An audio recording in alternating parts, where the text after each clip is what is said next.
ministry, I guess, has to start with my sainted mother, whose brother was a minister, and she, I'm sure, had ideas that she wanted me to be a minister, though she never told me.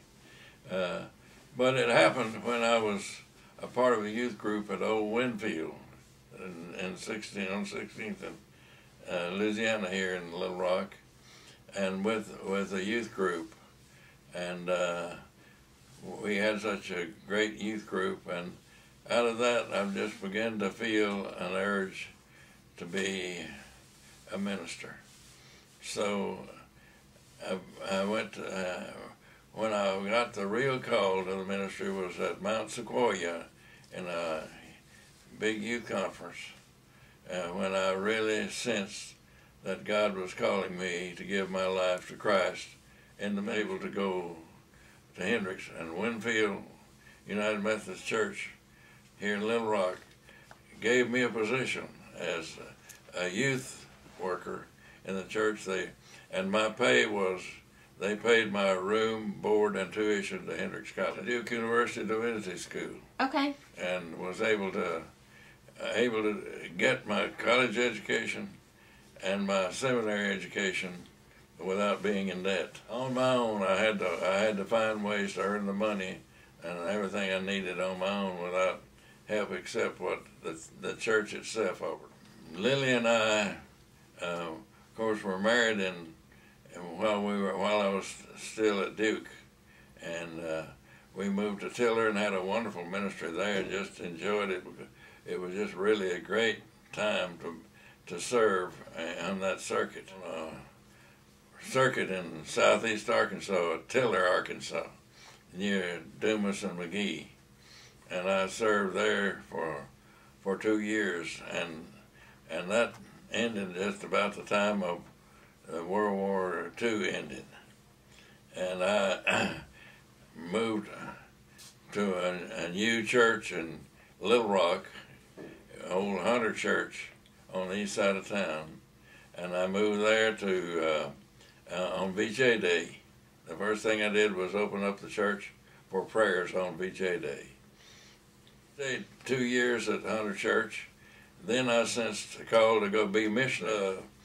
A deep sense of calling, almost something I could not resist, that I just had to go to the foreign mission field. We went to Chile. I was not able to, I just knew a little bit of Spanish from college, but we went to Chile and I was appointed a pastor of a Spanish-speaking church. But prior to that, I had to have about a year of study before I could speak acceptable Spanish. But I served one of the biggest churches in the Chile Annual Conference with the help of some associates. But I was the administrator of the circuit. We were 5 years in Chile. We had 2 children when we went and came back with 3. Well, Lily was from a family that was very prominent in First Methodist Church here.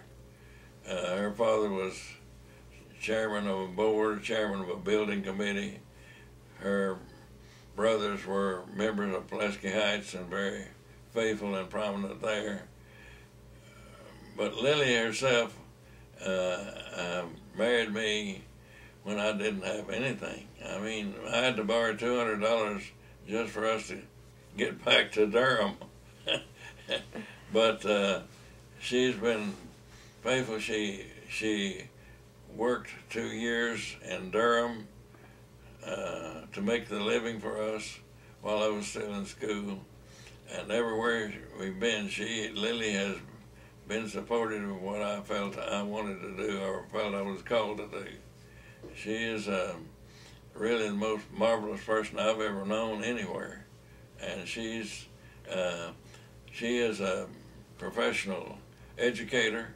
Okay. She has taught school where during war years and things when they couldn't get enough teachers, she accepted teaching positions in the community almost at the demand of the people. But at the same time, she has continued her use of her Spanish to the extent that she has a master's degree in Spanish, and is taught at UCA, and also has become the supervisor of foreign languages for the Little Rock Public Schools. So Lily is a very outstanding person, and has really done wonders with her life. She's just great, man. I'm telling you, that's the most wonderful woman I ever saw. I think one of the things that's, as I look back over my life, that's impressed me is how God has always helped me do what He called me to do.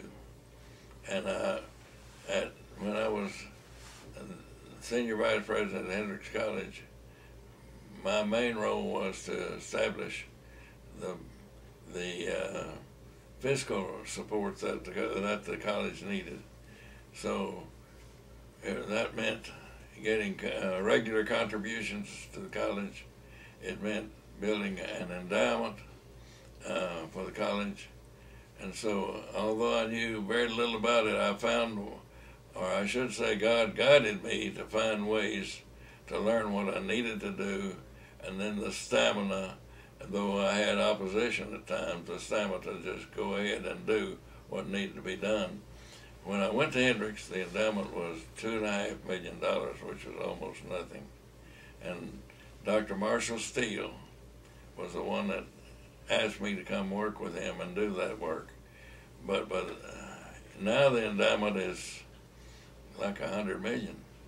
But I helped to originate their development program at Hendrix, and that was really as big an accomplishment in my life as I can point to. With God's help, I was able to find ways to do that. And it wasn't easy at first to ask people to give money to the college.